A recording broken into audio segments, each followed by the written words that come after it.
In an ever-changing world, Life Changes Network presents a voice of truth and inspiration, broadcasting on frequencies of love, laughter, and information, illuminating new paths for new directions as we, as one, strive for higher planes of existence and a better understanding of ourselves and the world in which we live.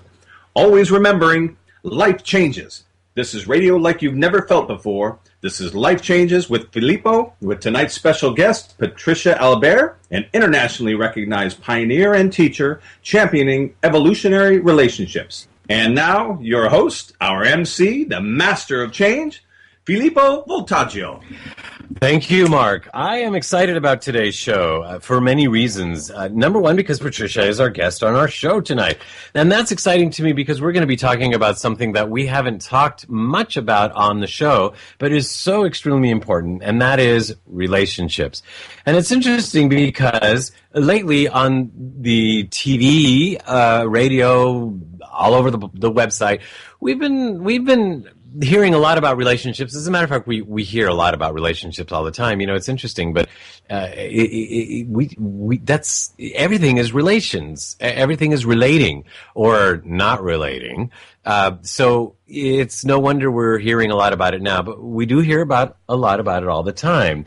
And especially right now with this information that has come out, this special report, this emergency broadcast that Representative Anthony Weiner has tweeted his wiener. It was so important, and that we needed to have our lives interrupted here in America because some person took a picture of his thing and then tweeted it or twitted or whatever to some young lady. Well, maybe that's not the issue. Maybe the issue is that he's married and he's doing this with a young lady who's not his wife. But is that really my issue? Is that really important to me, or is that more important to his wife? And is that something that him and his wife should really talk about and discuss? And frankly, I don't really care. I think we make a big deal about all of this stuff. And I think it's funny that there are people out there saying, well, if he's lying about this, who knows what else he's lying about? You know, is there or truth in jest? I mean, have not a few people said before that all politicians lie? Okay, well, maybe not all of them, but let's look at the laws that he's passing or not passing. Let's look at what he stands for or not stand for. Is he doing right by us with that? Or is he lying there too? And then there's a case, you know, for something. But it seems that a lot of politicians lie about a lot of things. You know, they say something during their campaigns, and then when they get into office, they do something completely different, and even say sometimes they never said that. Now, of course, with so much video and audio footage out there, we know that they did say, and yet we don't make a big hullabaloo about the fact that they said something, and now they're not doing it. But, that they told their wife that they would be, quote-unquote, faithful forever or something, and now he's not, quote-unquote, faithful, whatever that really means, that now is a big issue for me, even though it doesn't affect me. But the laws he passed and the things he lied about does.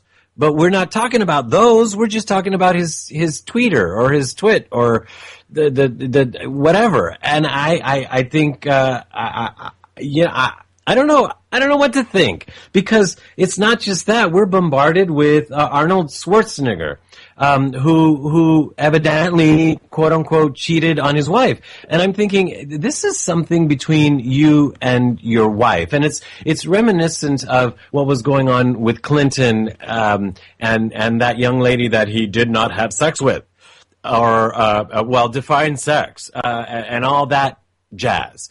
That we were subjected to, and I was in Europe during that time, and Americans were the laughing stock.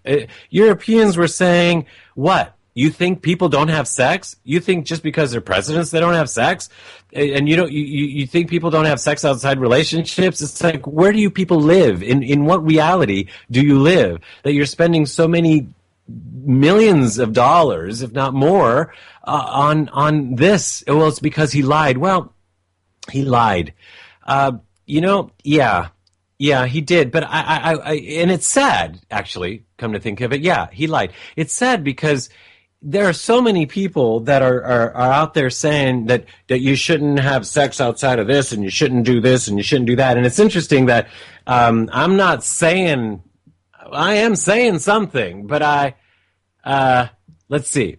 I've had people give me reports and numbers and things that are quite interesting, because one would think that the Christian coalition, who says a lot of these things, that says, God says, and I'm not saying they're right or wrong. I'm just saying, isn't it interesting that they're against pornography and homosexuality, and they're against all this stuff? And in Las Vegas, while the Christian coalition is in town for their convention every year or whatever it is, that the incidence of downloads of pornography goes up at a rate higher than normal of any other convention during that time, when the Christian coalition has taken over all the hotels. So does the devil come into Las Vegas while these people are there and go and download all these things? I mean, what is going on that I think a lot of people are lying. I think they're lying to themselves. And I think it's interesting that I read an article about Maria Shriver, the wife of Arnold Schwarzenegger, and it was written by Dr. Keith Abloh, and I just loved what he said, because he said, surely, and I quote, Miss Shriver understood that in marrying a man who needed to build up his muscles as no man before him had ever done, a man who needed to be a film star, a man who needed to marry into a famous American family, and a man who still needed the affirmation of a state's voters, that she was marrying a man with deep needs for admiration and affirmation. More data could have been found in his well-known needs for the affection of women. But she should have also known that all these needs had to have been based in deep questions her husband harbored about his real worth and whether or not he was truly lovable. Now, of course, we're making a judgment here as to whether these are his particular issues, or he might have others. We all have issues. But it's interesting that this doctor says what he says. He goes on to say, at any point in the last 25 years, I would venture that a polygraph examination may well have revealed that Miss Shriver knew in her heart of hearts that her husband had been unfaithful and was likely to be unfaithful in the future. Now I wonder, what needs did Maria Shriver have, or does Maria Shriver have, to be married or to have attracted a person who would, quote unquote, do that to her? And what was she needing to have fulfilled? Was she thinking that all men are pigs and all men do this and all that, and then somehow convinced herself that this man isn't going to? But subconsciously, she was saying, she was creating a situation or manifesting a man who would do such things. And I'm thinking, okay, so it's easy for us to judge Arnold. What about judging Maria? Or what about not judging at all? What about, here are two people who have related in some way, whether we agree with it or not, that have their right to relate in whatever way they choose to.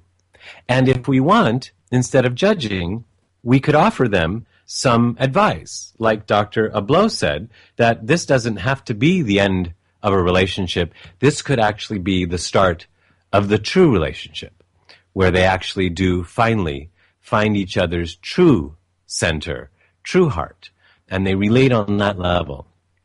So I'm just wondering, all of this judging going on and all of this conversation, all of this so-and-so lied and trying to find who did what, I'm trying to see that maybe, just maybe, there's a different way of relating. And on today's show, we're going to discover a different way of relating. And hopefully these kinds of conversations could be a thing of the past. And with that, I'm Filippo Voltaggio. This is Life Changes with Filippo, and we'll be right back with our guest right after this. Clean water is not enough. Reverse osmosis, distilled water, and most bottled waters are devoid of naturally occurring minerals.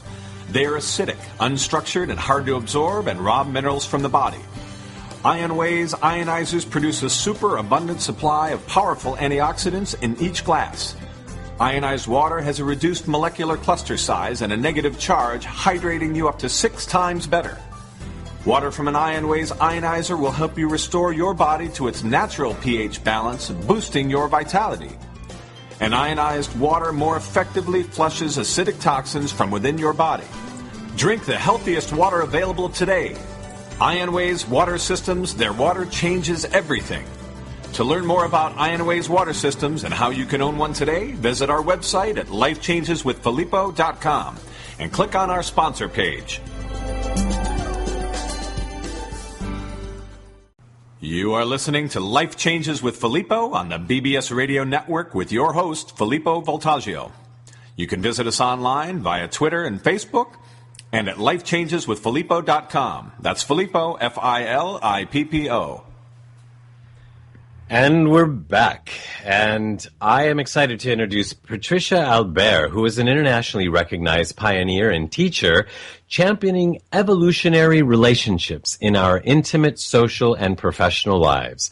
By removing the traditional roles and broken rules that have held us down for millennia, evolutionary relationships is our ideal way of interacting, recognizing that in order to succeed, we must develop the skills of mutuality that include love, trust, and sharing. She has facilitated the transformation of thousands of lives and countless relationships worldwide. She is the founder of the Evolutionary Collective, a community that gathers innovators, teachers, and leaders to share a new level of creativity and intelligence, and provides a powerful container for like-minded souls to wholeheartedly engage and experience cutting-edge perspectives. She is also the popular radio host of the New Edge series and offers a 5-year mastery program for the Integral Enneagram. And with that, I welcome Patricia Albere to the show. Welcome, Patricia.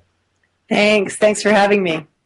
Oh, it's exciting because relationships, obviously, they get me worked up. Can you tell? Oh, I could tell. So thank you for being on during the monologue. Do you have anything to say on what I said? Well, I mean, obviously, we get fascinated, with other people's relationships, especially when they're famous and they're, seem to be screwing things up. The element of truth, like whether there's truth within a relationship, I do think is a pretty core issue. Not from a moral standpoint. I liked what you said about the Christian Coalition. There's a I don't know if you're familiar with the term, but there's in psychodynamics, like in a certain psychology, there's something called the superego or the inner critic. Mm-hmm. And the inner critic is the sort of finger pointing, the part of us that says, why didn't you go work out this morning? What's wrong with you? You're just going to get fat. It's like there's a certain critical part of us that unless you get it under wraps, can be very judgmental and very harsh, kind of brutal. When it's really run amok, it can wake you up in the middle of the night and you can just feel horrendous, about almost any aspect of your life that, at some other moment when it's not there, you're kind of like, why did I feel so crazy, or why did I feel so distraught? So it's not the kind of, the superego and that voice, that inner critic, has a lot to say about truth, which is very not useful. But when in a real relationship, the thing that I think people have the hardest time with is to really honor trying to be so close to truth as intimacy, like truth as what's really happening between us. Mm. To me, the truth and intimacy are the same. I'm not talking about sexual intimacy. I'm just saying, like, if you and I are in a relationship and there's a kind of emptiness that's happening, and you say, like, wow, I feel a kind of emptiness. Like, I wonder what's happening with us. In that moment, we come close together, even though it's not a pleasant.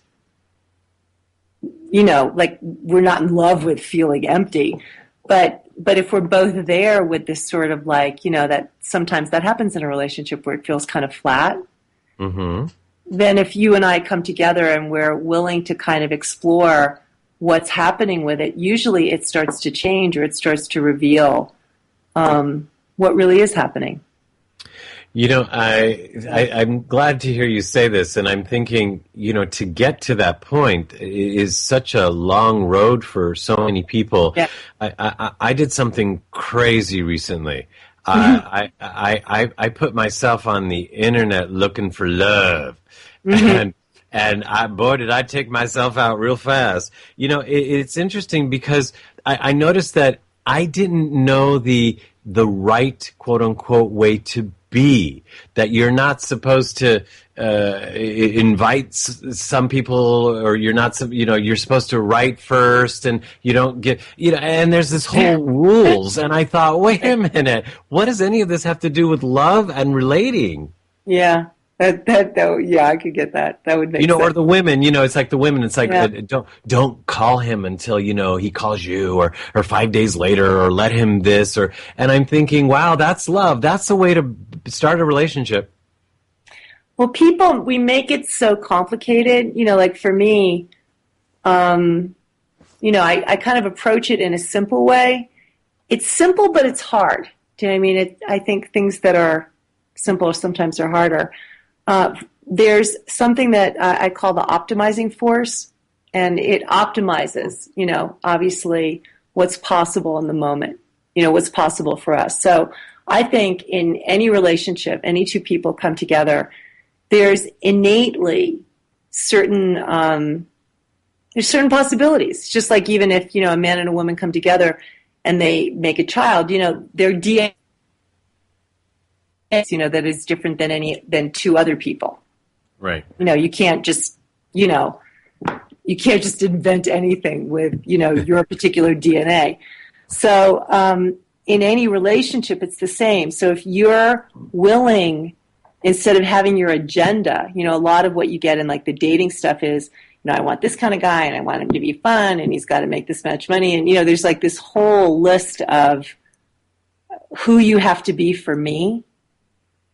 Which is so objectifying, It's like you're now the object that's going to take care of me and make me laugh and have me have great orgasms and sex, and it's kind of like, where's the relating? Where's the actual two human beings discovering out of really contacting each other, like in a real way, like who's really over there? What actually is possible between us? Wow. And letting the possibility show itself. If you actually stay closer to the moment and you're willing to not know what is possible, because I've seen, in when I was dating, and being, it's kind of in a way harder the more conscious you are. It should be easier though. We'll get there. It's kind of tougher. But I would see like the man looking at me like I was going to be whatever he, something for him. Or wanting it to turn out a certain way, or putting pressure on the connection to be something that it was supposed to be. And instead of like two people coming together like in a place of openness and discovery and curiosity, like you're a whole world. Any human being is this entire world of possibilities and history and, everything. It's like meeting another world. And being willing to discover what happens when those two worlds meet and seeing what actually is the possibility instead of trying to get it to be some way. I better. Yeah, and actually that can happen in not just romantic situations, but in two people just meeting on a train or in a job situation, right? Totally. Because we project onto the other what we want them to be for us, which is really incredibly selfish, and, it's projections, it's kind of almost childlike. But we do that all the time. And so instead of, and then we'll pretend that we are something. Like I've done a lot of work with people privately as well. I've had a lot of clients, and I remember working with a Hollywood actress who was incredibly gorgeous. I mean, just this beautiful, beautiful young woman. But she had the worst relationships because men would innately go crazy over her, project all this stuff, get totally turned on, by their own mind, really. I mean, they weren't even relating to her in sexuality. And then she would end up being on the other end of, being like, taken out and, flown around and all this stuff. But then when it all calmed down and the man started to actually see her, then often all the chemistry would disappear and she'd end up in a relationship that she wasn't even having sex. Because none of it was real. Wow. Yeah. So we do that. And that doesn't just happen to celebrities, obviously. No, it happens. We don't know how to, like you said, the first thing is you have to learn how to actually be present and be more intimate with your own experience, with yourself and with the moment, and, to try to like get closer to what's really happening and be interested in that, obviously. And then to do that with each other, it's just beautiful. I mean, what then can unfold is real and it has its own dance instead of forcing things. So. Yeah, Patricia, there's a phrase I like to say, and that is that two halves coming together to make a whole, there's no magic in that. And I've always taken issue ever since I was a child when someone says, have you met my other half? Have you met my better half? Where's my other? And I'm thinking, what does that make you? A half a man? I mean, I don't get it. So I finally, as an adult, I thought, wait a minute, but if two wholes come together and make one whole, that's magic. Yeah, totally. And a really profound relationship, you need your genuine autonomy. You need to be whole as possible so that you can afford to really open up and surrender into what's possible between you. People that don't have themselves are too scared. Yeah, 'cause, what we're talking about, this is pretty high-level stuff, though. Do you think... Yeah. It is and it isn't. It's kind of like, most people are, it's kind of like the Jerry Springer show. It's like... I wasn't going to go there, but thanks for taking us there. But no, I mean, there can be everything from that level of relating to exquisite, it's kind of like you can have that level of entertainment. And then you can have, something that makes you cry because you're so touched. And I think at least to aspire to the right things, that as human beings, this isn't, like I said, it's simple. If you want what I'm talking about, it's really possible, but you have to not want to be on the Jerry Springer show. It's kind of like you have to be, interested in a more intimate and refined way of knowing oneself instead of just, relationship is just using each other. I have no interest in. I'm not interested in supporting it. I'm not interested in, helping people to figure out how to do that better. I mean, I don't really care. I'd rather play with my cat and hang out with the man in my life. It's like, but for people that want to find out what real love is and what the dance can be that human beings are designed for, and that can be, all possibilities, that I think is worth your time and energy, and I think it's worth finding out how to do that. Oh, yeah, I think so too. Right? And I'm glad we're having this conversation, but could you, we know that earlier I mentioned President Clinton didn't know what real sex was and wanted a definition. Could you give us a definition of what real, not sex, but real love is? Real love is the meeting of two souls. So there's some deeper part. I have a son, as I mentioned before. I have a 30-year-old son who's a DJ in LA. And when I was pregnant with him, I've been a teacher and worked spiritually with people and, taught people many things, over the years.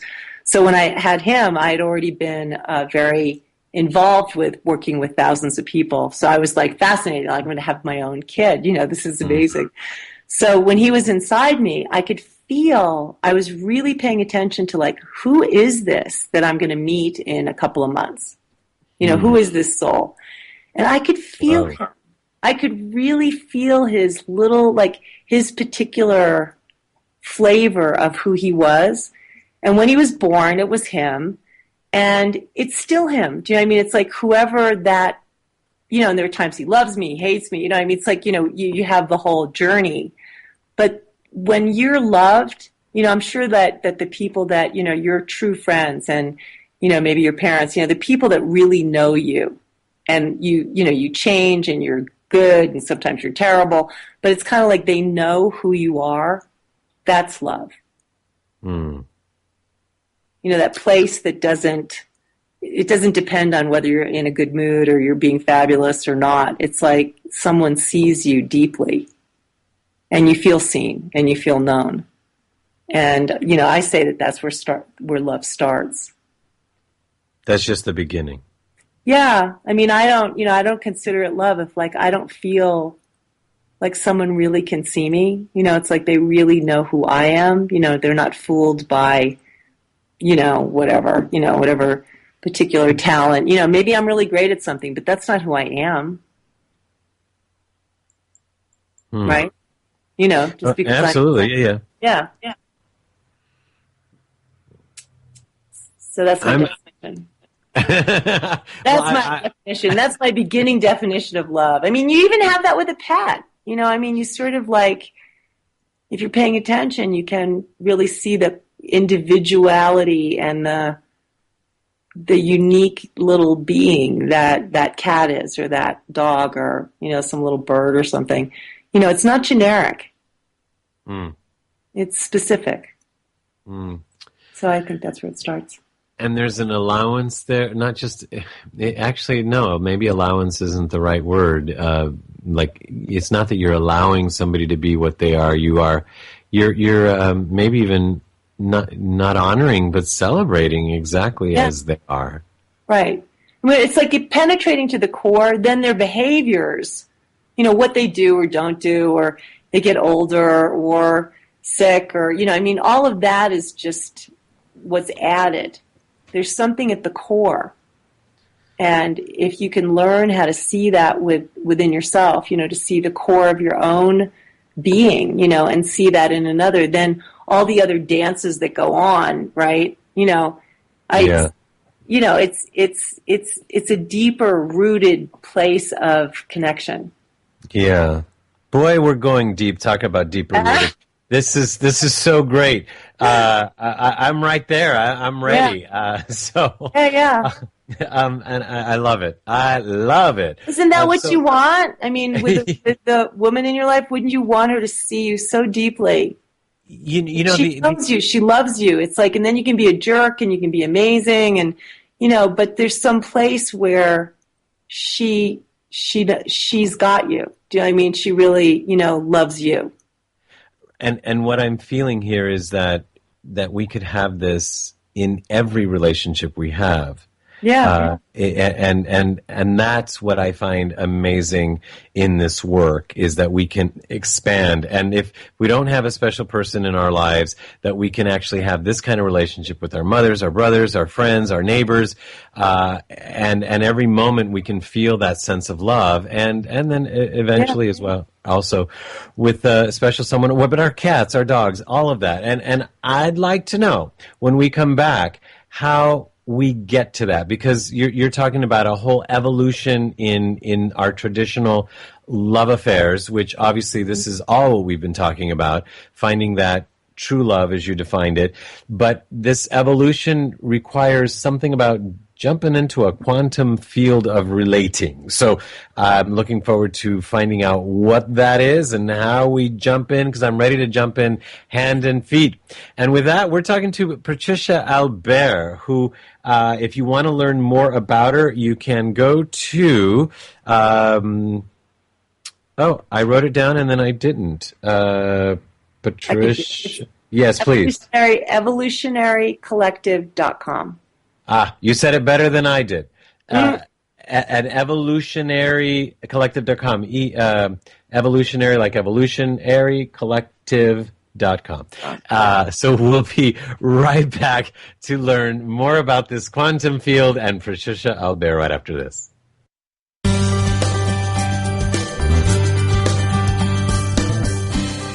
There are self-help seminars costing thousands of dollars guaranteeing miraculous transformations. There are compelling speakers and life-changing weekend experiences where you can walk on fire.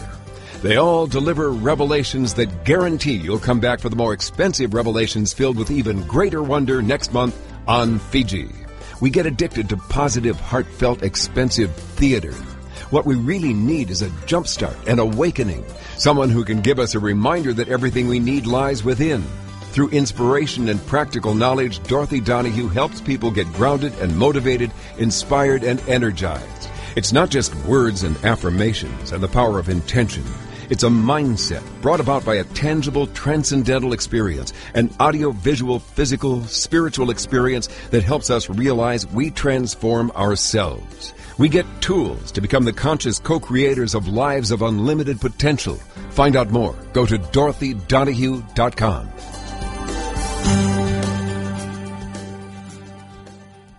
You are listening to Life Changes with Filippo on the BBS Radio Network with our host, Filippo Voltaggio.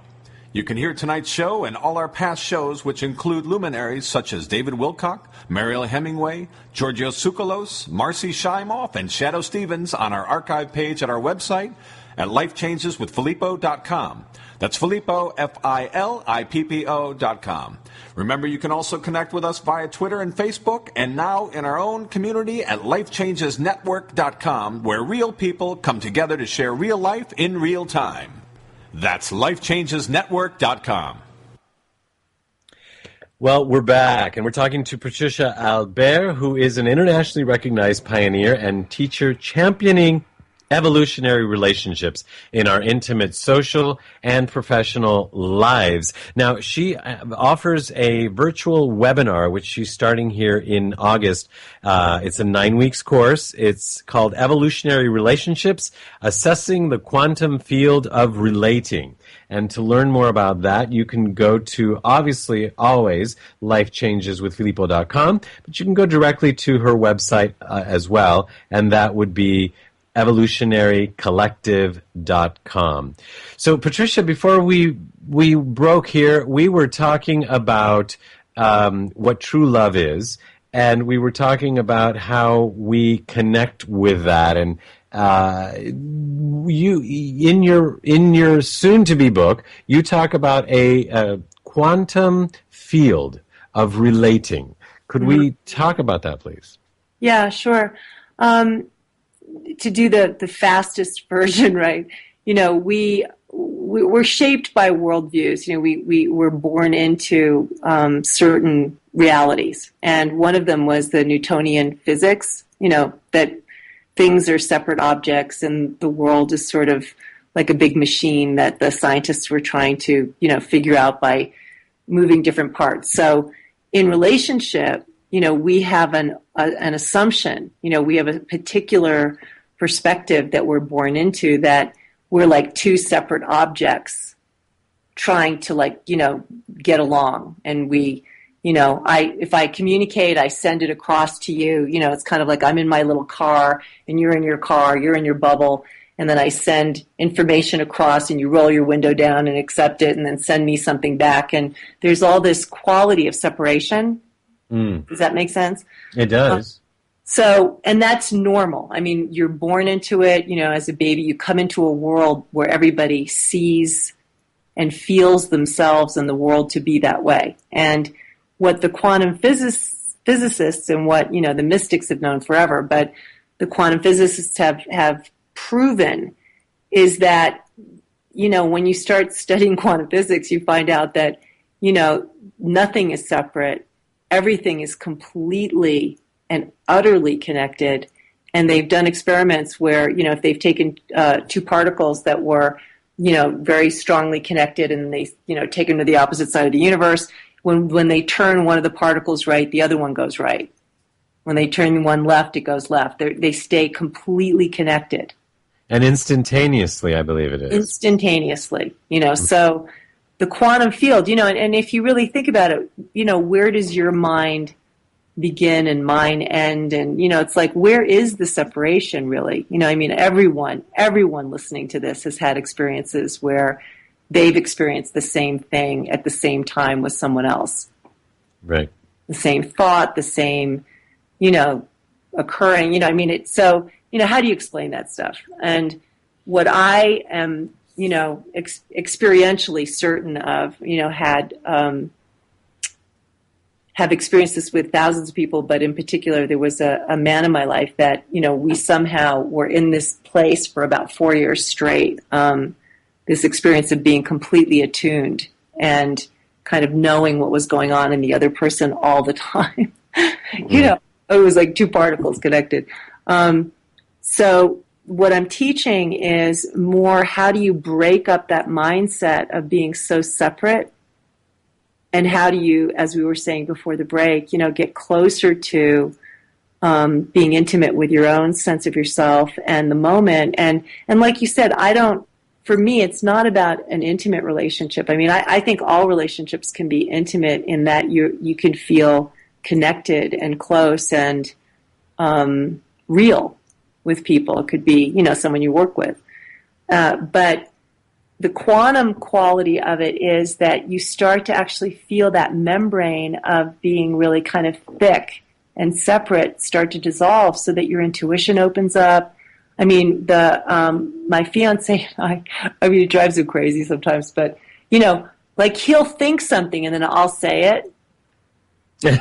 Okay. Like, all the time. It happens so much, it's like silly. So, and there's like a certain way that you start, if you're open, it gets thinner. It's like the sense of separation gets thinner. So there's more of the sense of that quantum field of there's flow, there's exchange, there's feeling the other person, there's sensing what they're experiencing, there's you sensing yourself. Did you ever see that movie Powder? No. You should see it. It's good. It's about, this sort of super guy that can feel people from the inside. Really? I think I need to see it. Yeah, it's really good. It's called Powder. It's an older movie, but it's really good. But it's everyone has that ability. Most people that try to find out if they have intuitive capacities, if they practice them, they've done remote viewing and all this other stuff. Everybody has that. It's just that we're not paying attention. And so that's part of what I'm teaching, in the Evolutionary Relationships, the telecourse, is to have people pay attention to a deeper, more connected, more transparent way of actually experiencing themselves and other people. I'm liking this. It's really fun. I'm telling you, it's like you have a relationship like this. It's like, now this is fun. This, it gets more exciting than just sort of, two billiard balls bumping into each other. That's not, I don't find that compelling. No, I can't imagine two billiards ball bumping into each other being very compelling. But what I'm thinking of is that I wonder if people would think like, this is so much work. You know what? It's not. It's really, where are you going to put your attention? Because I can almost hear it's like, yeah, but he did this, and yeah, but she's always, this, and it's always her friends, and yeah, but he's always, and I hear certain conversations in my head that I have my friends that have nothing to do with what we're talking about. Well, that, the sort of normal, like he drives me crazy because of the way he puts stuff in the dishwasher or doesn't, the things that are, that part of relationship is, those things you have to deal with anyway, right? Even if you have a roommate or you work with somebody. That's true. So I'm not mitigating, those dimensions of just people driving you crazy and, the normal kind of logistical differences and ways that you do things. And, But if you have this underneath it, see, if I know who you are and you feel seen and loved because we have this deeper, deeper place where we're really connected, like for real, then and if I leave the toilet seat up, then you might think it's cute. No, or I might be annoyed. I might just be annoyed, but I don't forget the connection is stronger. Right. I mean, with my son, I definitely had that with him and still have that with him, that there's a place where the connection is solid so that the phases that we've gone through have been phases, and some of them have been hard, but there's some root, there's some place where there's a root. I'm really happy to hear you say that. I remember in my last relationship, whenever we would get into an argument, that I would always say, because I felt mistreated in the middle of the argument, in the way that we were arguing, I felt mistreated. And I thought, let's not forget, we love each other. Yeah. And that after this, and when we make up or whatever, we're going to continue to love each other. So even though we're arguing and we're not seeing eye to eye on this, there's no lack. There should be no lack of love here. Right. So and you can't. It's hard. Like when your reptilian part of your brain is just like fighting for survival, over something stupid, right? That we all do that. The deeper the connection and the more attunement, the more attuned you are to each other. See, if I feel you, so if I actually go to the next level, which is, and you can teach people how to do this. It's not actually that hard. But I actually, Tantra, I don't know if you've ever heard, I'm sure. I have. I'm sure of course. Tantra. So Tantra is the experience where, if you're having sex with the person that you love and you're in this sort of meditative state, I can feel myself, I can feel my body and what's happening with me. I can feel you, and I can feel what's happening with your body, like it's my body, like it's inside. So I sort of have these dual experiences, and I can feel what's happening to both of us all simultaneously. So it's like this multidimensional space opens up where you feel all of it. Yeah, you're not just located on yourself. Right. Actually, talking about oneness, though I've never experienced it myself, unfortunately, but I understand that when you go into that state that you're talking about, that the next level is actual oneness, where you feel one person. Yeah, you feel all of it kind of all at the same time, and you're not located just over where you are, right? Right. So, in a way, part of the teaching and part of what I also teach in the Evolutionary Collective, where people meet in person, and we meet like 4 times a year, and it's, it's a bigger commitment, is practicing being that way. So it's not about the sexual part of it. It's more that you can move your consciousness around and you can actually feel. So I'm not going to be as, if you and I are really connected and I can really feel you a lot of the time, then if I start being really mean to you, I'm going to feel that. It doesn't feel that good. It's kind of like, I think that one of the ways we're going to, change the world is if we actually could feel each other more, we would stop behaving the way that we do. I can tell myself to be nice to you, but if I feel the pain of my meanness when it hits you, that's a different. I was thinking about something like that the other day when I was seeing some people that my understanding was that they had been cheated by the system or signed the wrong document or something. And I thought, it's really interesting. We say that it's not nice to take candy from a baby, and understandable because the baby doesn't know any better, and you show them a candy or whatever.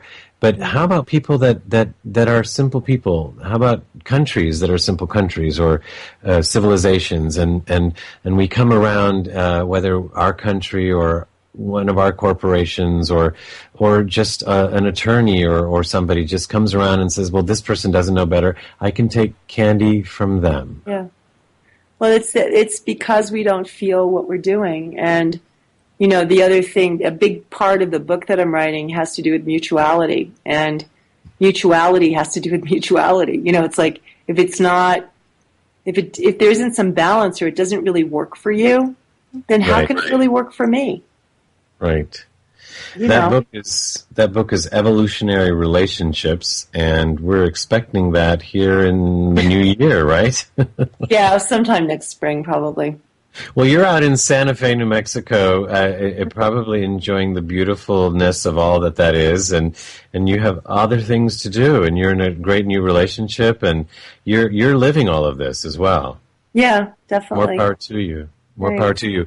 Well, you do private work, private sessions. You have this virtual webinar coming up called Evolutionary Relationships.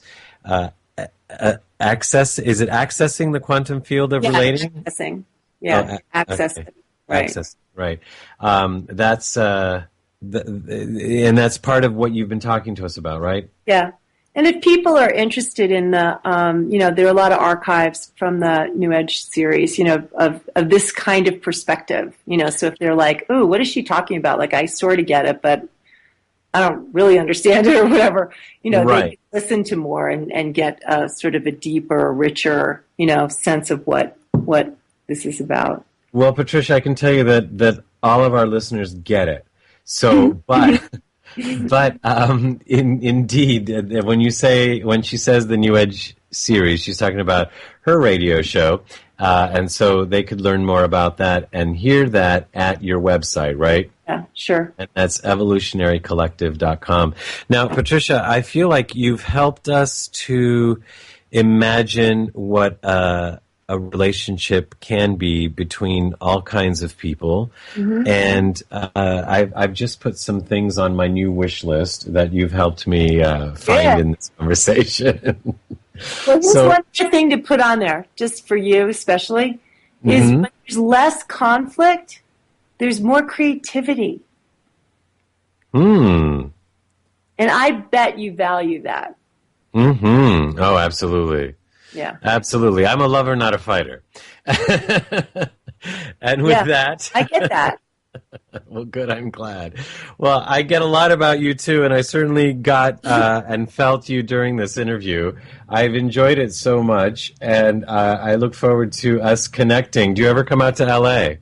I do, actually, to see my son, so I'll let you know. That's right. Okay? The DJ. Do let us know. Maybe we'll go hear him do his his thing. DJ. Patricia, thank you so much. Thank you for being our guest on our show tonight. Thank you. It's been a pleasure. Ciao, ciao. And with that, we'll be back with our producer segment with Mark Lejour right after this. Life Changes with Filippo is a premier radio show presented by Life Changes Network, which is a company whose team has dedicated their lives not only to positive change, but to helping others observe and embrace, honor, and even celebrate their own changes, thus enabling a more positive, inspired life and helping to create a more positive and inspired world. From everyday people to corporate giants, celebrities, and children, we are here to help and to serve. With heart and experience, we bring our message and positive intent into your home or corporate office, and even through appearances on your favorite shows.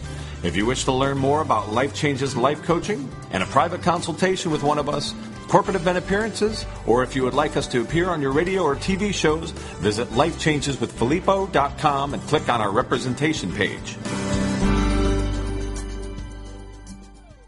You are listening to Life Changes with Filippo on the BBS Radio Network with your host, Filippo Voltaggio. You can visit us online via Twitter and Facebook and at lifechangeswithfilippo.com. That's Filippo, Filippo. Well, we're back. I'm Filippo Voltaggio, and we've got Mark Lejour with us, our producer, who has been, I think, biting his tongue this whole time, laughing at me because I've been in the zone with Patricia. You laughed at me. Yeah, you were in the zone for certain. I'm not sure which zone you were in, but I enjoyed watching it. You know, it's interesting because I wasn't like in host zone in a sense. I was in relating with Patricia zone. Well, it was clear that she was hitting on points that resonate with you, and of course resonate with our listeners. I think one of the interesting things, one which she spoke of, which I'm a big fan of, is this field effect. And, for those that understand how, since everybody these days has a cell phone, it seems, you think of it almost like, how your phone you have this field of connectivity. You have this cell, and people know how they drive in and out of cells. Well, those cells are full of information. And as our cells overlap, as we overlap, and as she's saying, as we relate, and the more that we relate, these cells attune to each other. And I think almost more than it thinning, and now I'm treading on her water, but from my feeling is almost more than the divide or the disparity thinning, I think the acceptance or the allowance actually increases. I think it's always there. I think the connectivity is there, and I think we just start to tune in more, and I think we think less, and we judge our connection with that person, whether it be family or friends or spouse or whatnot. But I think we judge it less, and therefore we think about it less, and we're not always, when you first meet someone, you're thinking about them, and you're worried about where you look or how you're acting or what's going on at that moment, or did you say this right? And so there's all these thoughts going on, and it's like, remember those old walkie-talkies where you had one button you had to press? Yes. To speak or to listen? Yes. Well, you couldn't hear if you had it pressed, right? Right. Much the way our brains work. If we have, if we're thinking, we have the trigger press, so we can't hear. And so as we get comfortable in that relationship, that moves away, and suddenly you can get the incoming information, which is more of this coincidental, same frequency exchange of information.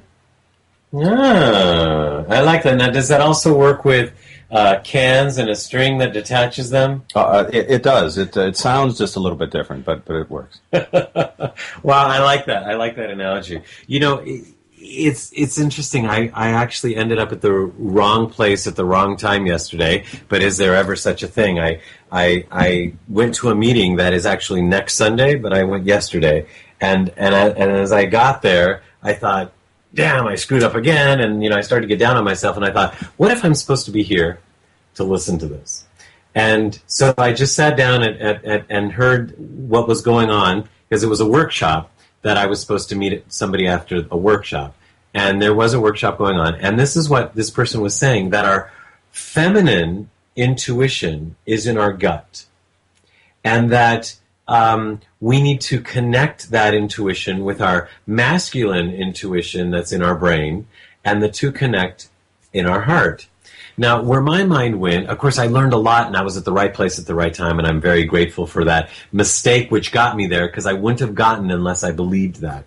But once I got there and I got that, I learned why so many of us stuff our gut with food and with junk, because we don't want to feel or to know what it's saying. That's why they call it comfort food. Comfort food. Oh, that's interesting. Very much. I would take it a step further. I think I've heard that. I think the gut is still a second step. I think the gut is reacting to the heart. I believe the heart is emitting that initial communication of information, and the gut is the first to react. And then the brain is processing those feelings, because the gut and the digestive tract are immediately reacting to the information exchange. And as they've learned now, and as science is proving, the brain is not the epicenter, and the brain does not lead the communication. It is not the antenna. Our whole body is our antenna, but our heart is the processor. And the numbers are staggering now that they can capture this and measure this. And I can't remember exactly what the numbers are, but the electromagnetic charge from our heart as compared to our brain is like 500 times. Yeah. There's stats that are that large in terms of the difference. But more importantly, that those reactions, the information is transmitted by the heart before the brain has a chance to process it. So then you go back to information in books like Malcolm Gladwell's Blink, and that first quarter of a second, the information that it's exchanged, that's where truth resides.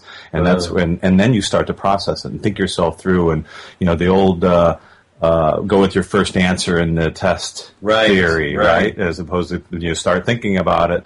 then now you've moved past that subconscious or past that area of truth.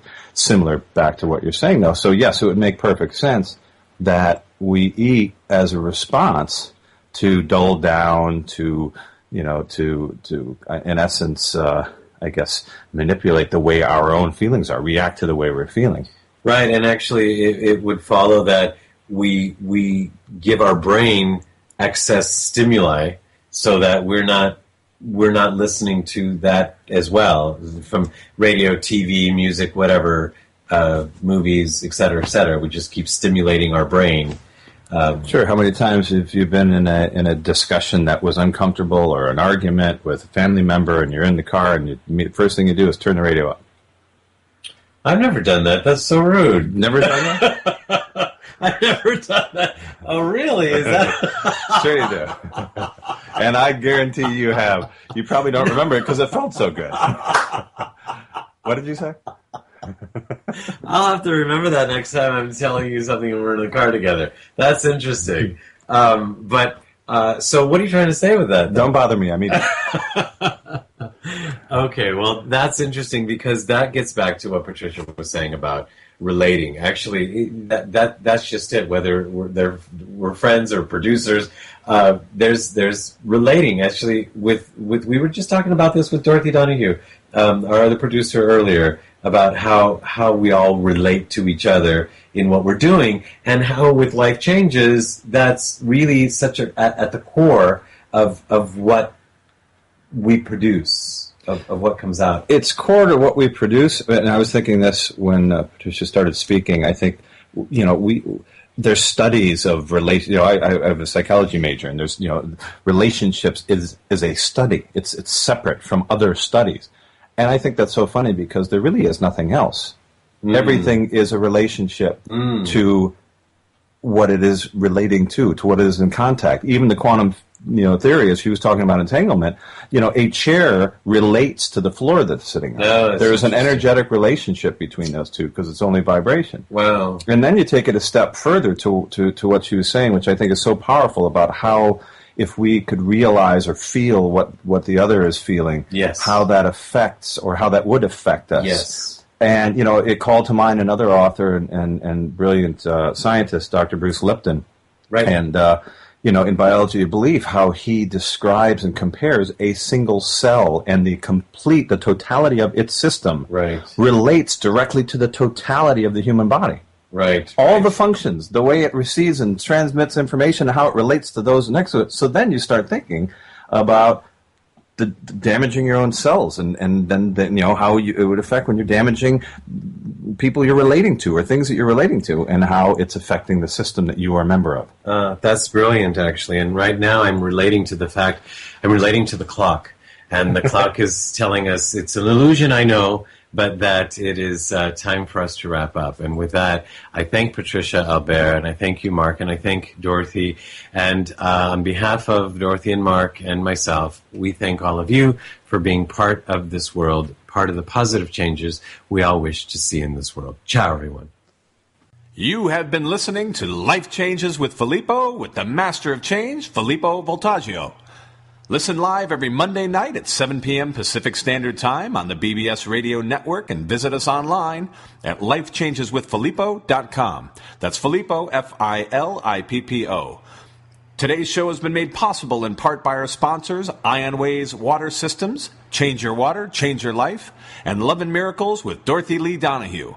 To learn more about them, visit the sponsor page of our website. Once again, join us here next week as we consciously explore and embrace the only constant, life changes. Now's